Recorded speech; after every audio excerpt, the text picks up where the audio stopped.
Hey there guys, Wayward Legacy back at you with another video. So this is going to be a case about Brad Bishop. Basically the guy murdered his family, and I'll read the details of the case, and then I'll give you my thoughts on it and my theory of kind of how it went down. So here we go. Brad Bishop of Bethesda, Maryland was a Foreign Service officer assigned to the State Department. Previously he served in the U.S. Army as a counterintelligence operative. He was a polyglot, fluent in 5 languages. In 1976, the State Department was stingy with promotions, and Bishop did not get the promotion that he felt he had worked for. Despite reassurances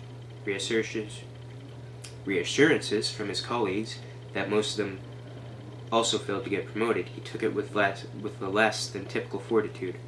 Colleagues said that he had complained of constant fights with his wife Annette and his mother Lobelia, I think is what the name is. Lobelia, so looks like Lobelia or Lobelia probably.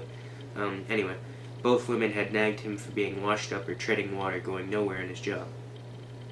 As he was also known for wanting to put his enemies in their place, it is likely the failed promotion combined with family tension set the tragic events in motion.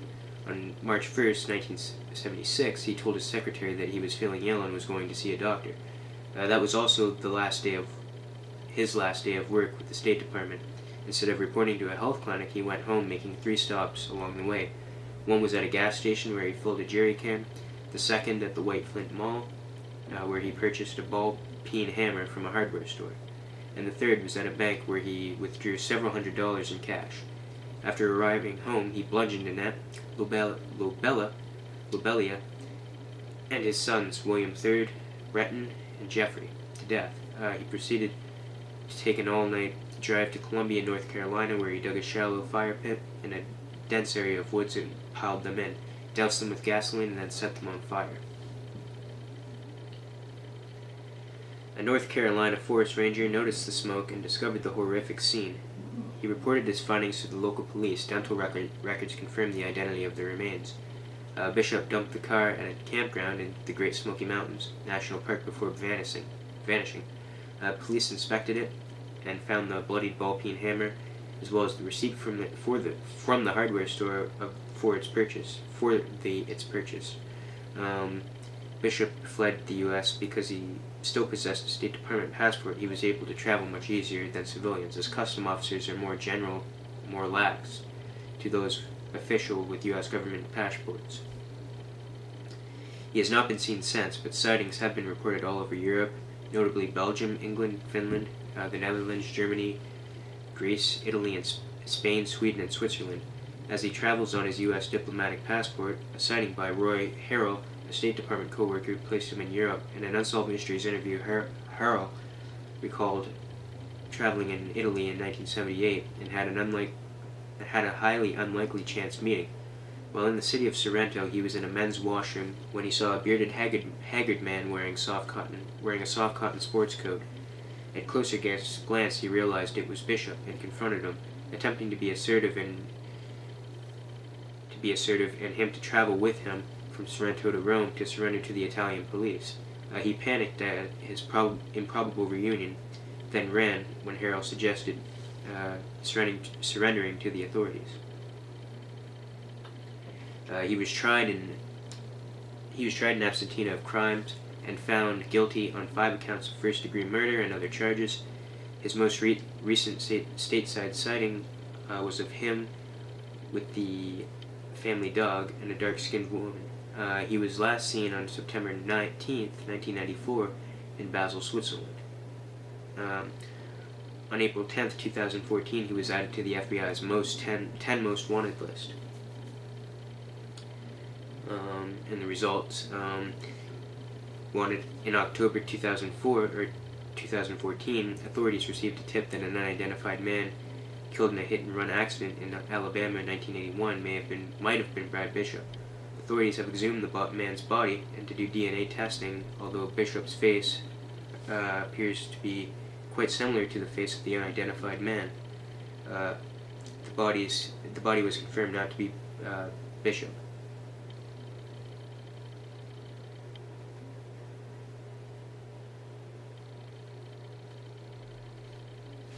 So, that's an interesting case.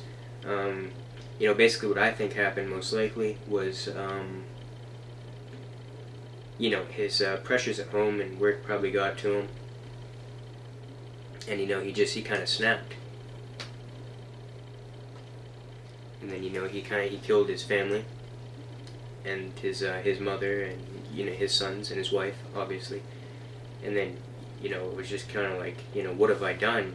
What do I have to do? Or, like I said, he had already planned it out or something like that. But then, like, once he had burned the bodies and everything, he's like, what have I done? Coming out of his rage.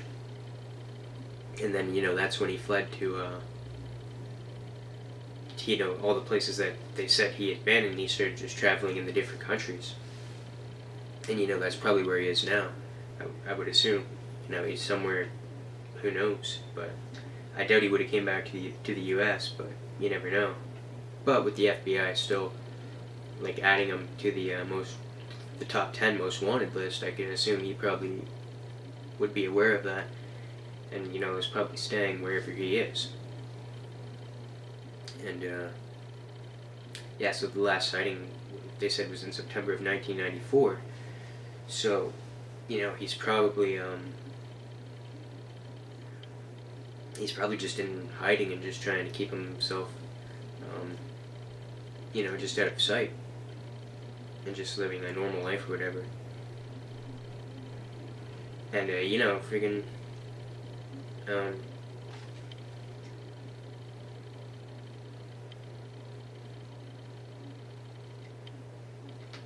yeah, it's definitely an interesting case for sure.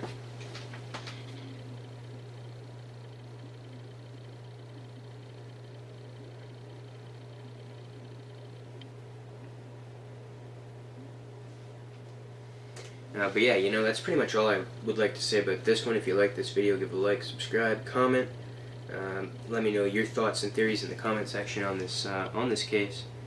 And that's pretty much all I got to say about that right now. And yeah, as always, I'll see you in the next one. But first, I kind of want to just give my thoughts on something. So yesterday, I came across a comment in one of my videos about there was a guy saying post more like cases or whatever, and I'll unsub. And I replied back to him, and he said he was joking. And I see other people in the comment section, every now and then asking for more videos and whatnot. And I if it seems like I'm not posting a whole lot or anything, that's just because I don't know what to do, or like I don't feel like making videos that day or whatever, or I'm caught up in on doing other videos, like my other playlists and stuff. Like I've been doing live streams lately, so sometimes I just I get caught up in other things, and I just Unsolved Mysteries kind of gets, or any video really just kind of gets put on the back burner for a little bit. But yeah, basically the main reason why it seems like I don't upload I'm not uploading frequently, is just because I don't know what cases to do sometimes, or I gotta research and look at more cases. So if you just be patient with me, I'll definitely get more cases out for you for sure. This is now the third case I've done today, so that should keep you happy for a little bit. And just expect more. And like I said, if you have any suggestions for cases that you want me to do, put them in the comment section, and I'll search them up, or if I already know them, I'll start doing a video and I'll post it for you. And Unsolved Mysteries, I'm not going to stop doing it, because when I started this channel, Unsolved Mysteries was the main thing that I was doing when I first started it up, before I started doing all the other stuff, all the other playlists and series that I do. And Unsolved Mysteries was like the main thing, and it still is one of the main thing. Like obviously I focus on wrestling and gaming and stuff like that. And so like those are like my top 3 main things. But yeah, Unsolved Mystery is still a main thing to me. It's not something that I'm gonna stop doing for a little while. I'm gonna keep doing it. The whole thing is I gotta keep finding cases to do. And then, if I know it, and then, I'll do it. And, the whole problem, the whole thing with this too, is sometimes, it's hard to find cases because, like I've said, and, like the reason why I started this series is, like I said, there's not a whole lot of unsolved mysteries on YouTube. There is some out there, but you really have to look for it. And you really got to search the web to find it.